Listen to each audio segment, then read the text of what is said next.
fireworks commissioner, and the keeper of common sense, your mayor, Joe Souchere. I'd like to introduce you to a real mayor, a mayor-elect.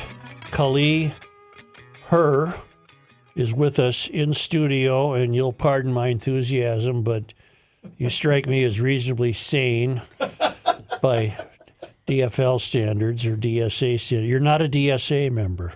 Well, I'm not, but I think what you're saying to me is a compliment, right? Yeah, it is. Okay. You're going to learn really quick. Yeah. No, what strikes me, Kaohly, is that unexpectedly, I know you've been around politics for a while. You were one of Melvin's policy advisors, and then you're serving in the House. But you seem to have led a real life, and we seem to be surrounded by young people who don't do much except complain about the police or attend gender issue seminars. And you have a home, and you have children, and you pay taxes. And I was even noting that apparently you have a hobby farm. I do. Do you have a tractor? It's too small for a tractor, but I have a tiller, I have four-wheelers, I have, a gator. I have it all because I got to make a small working farm. So. Do you know how to operate that equipment? I do, and I even cut wood with my husband, chop wood with my husband. I do all of it. What's your husband's name? His name is Kong. Do you call him King or? I like to. And he accepts it. He enjoys it. You're Laotian. I'm Hmong. I was born in Laos, but I'm Hmong. Are you familiar with the term the Montaguards? I've heard of the term. Yeah, that's a different topic. I'm just reading a book about Vietnam right now. And that came up. It's a Jack Carr novel. Kaohly, you weren't even going to get in the race necessarily. Is that correct? That is correct. And why did you start in August? Why did you decide to get in the race? So, it's funny thing is that I've held some really great leadership positions in politics, and I've never aspired to be in politics. It's not something a lot of politicians go in knowing what roles they want, and they sort of position themselves for when the next one opens up. That's just never been who I am, which is why I jump into races really late. Like when I jumped into my state house race, it was 3 weeks before the endorsing convention, and yet I won, and I've been a state rep for 7 years. I really never thought of myself as somebody who wanted to be a mayor. I'm a collaborative worker. I love the makeup of the House and how we have to work together. Mm-hmm. And so, but I was hearing from so many people that they were unhappy with the state of our city. And when it was just one group of people, I thought, okay, this is maybe, maybe it's the smallest segment of people who are unhappy. Then I started hearing it from small businesses, from community members, from stakeholders, from labor groups, from employees of the city. And I thought, no, this is a larger problem. And so it was sitting in me and knowing like our city wasn't doing well, and people were sharing with me all of the ways it wasn't doing well. And then it was Melissa Hortman being assassinated on June 14th. And it was a month after her assassination. And I looked around and I realized that there had been no campaigning, no door knocking, no fundraising, no meet and greets. By anybody. By anybody. Right. Not even our incumbent. And so I had a couple of calls with Melvin, and I, talked to him about what he would do differently in another term. And at that time, there was no plan for what it would look like. I mean, by the end of the election, he had a lot of things that we were talking about. But until I jumped into the race, none of us were talking about what was happening at the corner of Snelling and University. None of us were talking about the lack of development happening downtown St. Paul. None of us were talking about public safety issues in this city. I think everybody knew it. Nobody was saying it. And so I jumped in because I thought about what Melissa Hortman always said to us, is that these seats don't belong to you. And you have to go out to earn the right to represent people. I mean, she would run people in races we were never going to win. But for her, it's like that incumbent should be staying in their district and running to win, even if, they win by, whether it's a Republican district or a Democrat district, right? Like she wants us to stay there. And so do you consider Melvin a friend? I do. I hope worked he still for him thinks as that. a policy advisor. I was his policy director. Yeah. Director. Mm-hmm. Did that bear any fruition? Did anything come of that position? I mean, I loved that job. That was really my entry into politics. And I think I did everything that he'd ever asked me to do. He had 4 priorities that he wanted to get done his first year. Let's go through those 4. Yeah. What were they? $15 minimum wage. You got that. College savings account for every child born in St. Paul. Which I think is ridiculous, but we got it done. Yeah. And then it was, he wanted to work in early childhood brain development. We had a group of 16 vistas, and so we got that early childhood brain development off the ground. I don't think that's the city's business, but go ahead. Yep. And then the last one was the Office of Financial Empowerment to make sure that we were able to set up that office and to run everything. So those 4 things were completed, and I'm really proud of that. I was able to help him achieve these. Everyone told me, you can't do all of that in 1 year. And I said, he asked me to do it, I'm going to do it. And I got it done in the 1 year. Do you think his cabinet was too large? There are too many job positions that he's created that cannot be measured for any success or achievement. They just have division of equity and inclusion. What does that mean? Is that able to be graded? Well, I will say that. Are you going to keep it that large? Let's put it that way. Well, my administration is going to be set up so that it is about the promises I made to people, which is running core city government. Mm-hmm. And so my structure will look very different than what was under the last 8 years. I don't think young people, in fact, young people have asked me to tell you, or not to tell you, but to bring it up to you, that they're nervous because they don't feel that it's a sustainable tax situation for these. I have 2 daughters with a combined 7 kids living about 2 miles apart in St. Paul. And I fear for their future to be able to continue to live there at the rate these property taxes appear to me to be unsustainable. Yeah, and that's why I was probably the only candidate who wanted to find a different revenue source so that it is that how to fund our city doesn't fall just on the backs of taxpayers. Mm-hmm. That's why I proposed the Urban Wealth Fund. And it's been successfully done in many, many cities across the globe. How would it work? So what it does is it actually, and we have to still structure this. This is one of the first things that I will be doing is working with an investment firm to do this. But really, the core basics of it is that you leverage your current city assets and you use those to generate revenues for you. So we have 1,600 vacant properties right now in the city of St. Paul. We have 30 parcels that are commercial that belong to the city. And so we can start with developing and working on those pieces and have them start generating revenues for our city. Does that mean selling? If you have building 8, doesn't mean selling the building, it means running it and managing it. Yeah, because once you sell the asset, you don't have it anymore, right? So the best way to build wealth, right? When you look at an individual who wants to build wealth, it's like building your asset base. It's the same thing with a city. If you sell away all your assets, you no longer have the tool to build your wealth. And so it's the same concept of we have these assets sitting here doing nothing. I mean, 1,600 properties, not collecting property taxes on them, just even just that amount of money, right? And then really looking at how do we then use that to build wealth for our city. And so to work with developers on those commercial pieces, to work with the small individuals who want to invest into an individual home. How do we make sure that we keep those properties, work with our partners, and then as those homes and those properties are being used, that the leases and the revenues paid for those go back into the fund. You had a 15-year banking career. Yeah. You know what you're talking about. That's unusual.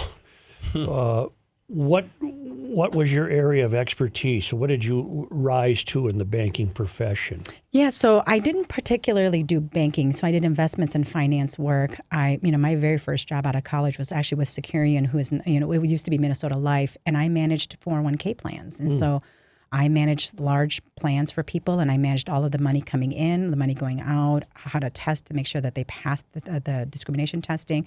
So I did that for a number of years, and then I went into the broker-dealer, the transfer agent of Minnesota Life, which was it managed, so I worked in the Advantis family of funds. And so I was in the asset management area. We did all of the processing and operations of managing those funds. And so I did that work for a couple of years, and then I went to a bank. I ended up at American Express, and for 10 years, I managed some of their largest clients. So I was out east and in Chicago, and I managed clients like the Baltimore Ravens, Black & Decker, and I did everything from looking at how to, profitability and leveraging the American Express platform, and also looking at how do we market, how do we brand, so that I was sort of a jack of all trades. I looked at everything. Are these dynamics you can bring to the office of the mayor? Absolutely, because I always tell people that if I could sell you on a better product that costs more, I could probably sell you on anything, and I need to make my city a better product. Mm-hmm. And, oftentimes I've been criticized as saying that, I should be the one out in the front selling my city to people, to bring jobs to my city, to bring businesses here. And people think I'm ridiculous for that. I don't. I'm glad that you don't think so, because I do think that, if I can't sell my city to people to invest into me, I'm never going to be able to grow this city. So I have to know when businesses want to open, when people are exploring, expanding. I'm going to be the first one in front of those people saying, choose my city, and this is why you should choose it. You've seized being an American, it seems to me. you're an American. I am an American. Why? I mean, we have a lot of visitors that just steal food money. Why have you gone the road of prospering and embracing the country, which I think is fantastic? What is it about your upbringing that might have led to that? Well, I will say that I was one of those people who actually needed public assistance. You know, my father quit his job. My father, when we came to America, he was a laborer. He worked in paper factories. He worked, at Snap-on Tools in Illinois before we came up to Wisconsin, where they were a big paper mill there, right? And so he worked there. And he knew that the only way that he couldn't continue to do this hard labor work, and he had 6 kids he had to support. And so he quit his job so that he could go get his degree. And when he did that, our family went on public assistance. Like, I was on welfare. And I think that those safety nets are really important. And so I will never criticize someone for needing the safety nets, because poverty, you're not in chronic poverty. I think that the misconception with poverty is that, like, we're just poor all the time. And that's just not true. We come in and out of cycles of poverty. And I might be doing really well one day, but one day I'm going to need those services and that help. And that's why they exist. So I really am supportive of, like, social programs and public programs. But I will say that, like, for me, watching my parents work so hard to make it in this country. My father worked 2 jobs at times, and he was sleeping in his car in between jobs. My mother was working and raising a family with 6 kids and an extended family. And to watch 2 people work so hard and never complain one time about their down on their luck or how bad things were, how hard things were. And there were times where, like, we hardly ate. I would eat 1 meal a day sometimes when I was growing up. But to know, like, I was surrounded by people who believed that this country could give me a better future, and that if they worked hard and they gave me that foundation, I could work hard and become something. Would you say it worked? Yeah, I would say so. I mean, You've enjoyed prosperity. I have, and I think that. How do you like your property taxes where you live? They're quite high, but I don't complain, because I do know that it's important for me to pay when I can pay, because there are some people who can't, and I will always be willing to pay more to help everybody else out. Where'd you go to high school? I graduated high school in Appleton, Wisconsin. Oh, so really? Appleton East. Yes, I know Appleton well. You do? Yeah. Why? Well, I just spent time there. Cherry wine. Cherry wine. No. Does this mean you're a Packer fan? No. I was, but I stopped being when After last night? Well, I was a huge Packer fan. Used to watch every game, but it wasn't until, Brett Favre started having some sketchy behavior, I thought, I can't stay behind this team. What brought the family to St. Paul? So I was, my first year in college, so back in 91, my parents. And that was University of Wisconsin-Madison? Yes, that was. My parents, my younger siblings are 10 years younger than me. And my parents wanted my siblings to grow up in a community where my father had more opportunities for jobs, but the education system was good. And so he moved the family up here for that reason. And there was just a lot more support for jobs for the Hmong people who have dual language skills. And so my father, his first job up here was at Hmong American Partnership. Yeah. Are the siblings all enjoying America, prosperity? Very much so. So my siblings all are mostly engineers, and it's because they were the smart ones and I was the not smart one. Sure, yeah. So I was told to go into business because that was less hard. So my siblings are all engineers, and they have really, they've done very well for themselves. I mean, my parents are very proud of all of us. Do you like St. Paul? Love St. Paul. I moved back here specifically to live in the city. In 2006, when I came back after living across the country for my private sector job, it was intentional on my part to be here because I wanted my children to grow up in St. Paul. I wanted them to go to St. Paul public schools. And I wanted to be in the city and invest in, pay property taxes to a city that I loved. So it was very intentional on my part. Why did you leave the private sector? I left it because I was very successful and I did very well. And in the 2008 financial meltdown, I received the biggest bonus I ever had in my career. And I looked at myself and I looked at everybody else around me, and I was doing extremely well. And people around me, their lives are falling apart. And so I decided that I needed to refocus and figure out what I would do in this world that would matter and impact people's lives. And so I made a business proposal to my husband so that I could be a stay-at-home mom, so I could figure it out. And he accepted my proposal. And so I became a stay-at-home mom for a number of years as I figured out, what will I do with my life now? Because I don't know how much time I have left, and I want to make the greatest impact on this world before I leave. Do you think city spending needs to be reined in? That's a difficult question, Joe, because I think that city spending, and being somebody who already came from government, is that if you look at how we spend in government, there's no frills. We're not buying lavish things. Like we're putting gas into police cars. We're putting, we're buying equipment for our firefighters. Like these are critical services that we need. But could our city do a better job of how it does its work? I absolutely believe that it can. And in doing so, we could do a better job of using our residents' money. When you look around the city now, where do you see areas that you envision great improvement? I would say that the greatest improvements I would see, that's obvious to me as somebody with my business background, is that I think that we need to do a better job of our processes and our work, both in DSI, PED, and Public Works. That's the place where, that's where my expertise is, say, I think people think anytime you think of process improvement, we're going to axe everybody's jobs. And that's just not true. I want to be able to make somebody's job flow better so that I can redeploy the resources somewhere else. And so, when I was at the Minnesota Foundation and I was hired to be the director of grants and processes, I oversaw all their processes. I reduced their donor advised grants processes from over an hour to about 12 minutes a grant. We didn't fire that person. We were able to redeploy that resource to do more work and to be able to be more effective in other ways that she could be used, right? So that's my goal, is to go in and say, why don't our departments do work cross-departmentally well? Why is it that it takes years to get a permit out to somebody, or to get a license out for someone who wants a liquor license? It shouldn't take, 11 months to do that. And so it's really looking at all these processes to say, how do we make our city run better and more effectively? Because if I can do that, I'm going to save us money in doing so. Well, again, at the risk of repeating myself, these sound like dynamics that could only be done by someone with your private sector experience. A career politician would not have been exposed to this kind of thinking. Is that an accurate statement? Well, and I think that that in politics we have to balance people who have practical knowledge from other fields and people who have a lot of advocacy experience, right? Because somebody who only has that practical life experience may not know what it's like for somebody who's struggling to put food on the table, or who is. But you know that area too. Huh? You know that aspect of life too. I do. I'm just a unicorn, Joe. You really are. You really are. How much time do you get to spend on this hobby farm? I used to spend a lot more, but a lot less lately because of this campaigning, because there's a lot of work to do in there. Mm-hmm. My husband's been raking leaves by himself, and getting the farm ready for the winter by himself. Mm-hmm. But we have pigs and chickens and goats and all of it there. Mm-hmm. So it's a real live working farm. So That's not as much anymore. How many kids do you have? I have 2. So you have only 2 farm hands. We do, and you know what? My girls are amazing. They know how to butcher. They know how to they know how to do everything. They bale hay with their father. We said to them, hard work never hurt anybody. So you're going to learn how to do all these things. Any kid that grew up on a farm or had access to a farm loves the work. Yeah. It's not even work. Okay. Yeah, Settle down there. Okay, you're a little too close to the city over there. I'd like to ask you a question, because you raised something very interesting. Because when I've been working in Minneapolis and St. Paul for 25 years. When I first moved here, I lived in St. Paul. And my then girlfriend, now wife, we've moved further and further away. What would you say to that family that loves the city, loves the environment, has 2 young kids? What would you say to them to bring them back in to the fold?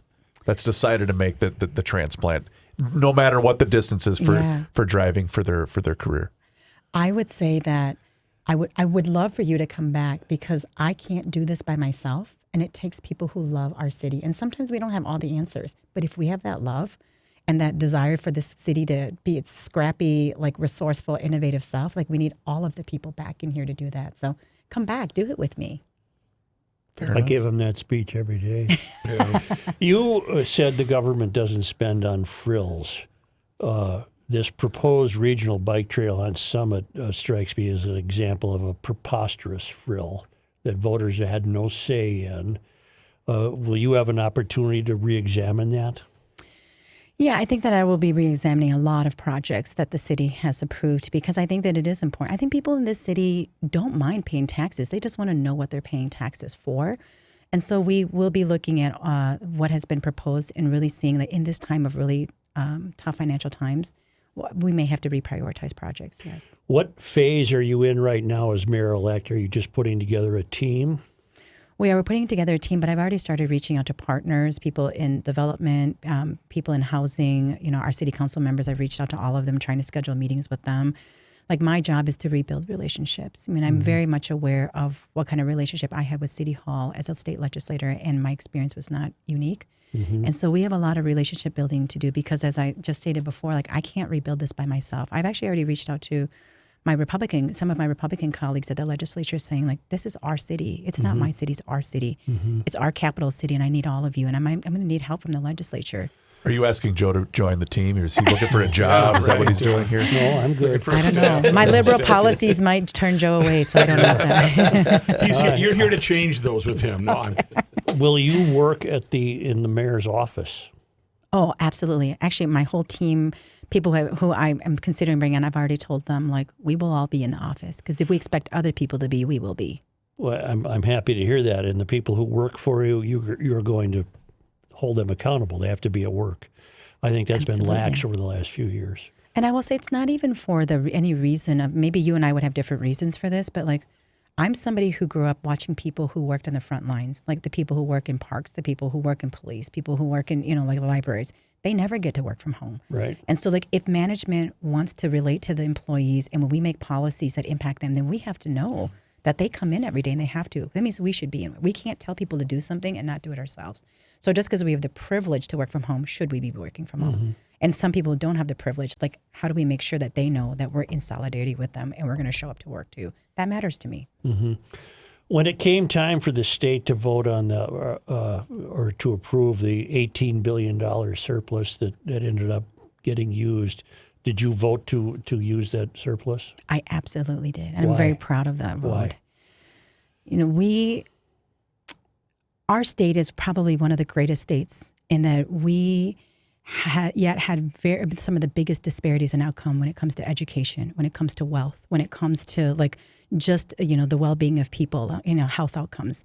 And that we had an opportunity to invest in making sure that these changes, that we could close these gaps. And so I'm really proud that we pegged inflation, the school budget to inflation. Like, you would never do a job and not have your job, increase with inflation, right? But yet we expected schools to operate with the same budget, not tied to inflation. That was a big cost to the state to do that, right? And like, I've had struggles with having to take care of parents, to have two children. Like, people should have the ability to go on family leave in order to take care of their families. Like, if you were sick, you'd want your children to have the ability to take care of you, right? Like, we should do that for everybody. And so I was really proud of those votes, and I would take those votes again. Do you think the Family Leave Act will work? I believe so. I mean, do I think that we might need to revisit it and tweak it? Sure, I think so. Because none of us can ever be right all the time. And we have to have the political courage to go back and look at the things that we've done and say, like, did it work the way we wanted it to? And then make changes. Are there leftists in politics who are too left for you? I think that there are people on both sides of the aisle that are too much on their side of the aisle for me. I agree. Yeah. Yeah, I think that I think that what we can see from this election is, when you have a good candidate, we just want government to work, and people want to have someone who holds their political views very strongly, but at the end of the day know that they have to be pragmatic and they have to run the government. And I think there's a will for that and desire for that from both sides of the aisle. Yeah. That's heartening to hear. Yeah. Because it's 10%. Yeah. Most of us are in the 80%. That's and right. They don't hear us shouting. These are the ones that shout. That's right. I can't thank you enough. Yeah, but I will say that there is a purpose for the people in those 10% too, right? Because sometimes we do become complacent, and we really need to hear some of those loud voices to push us when we maybe aren't willing to push ourselves. Like, No, the 10% are just nuts. Both sides. Both sides are just crazy. Yeah. It's crazy.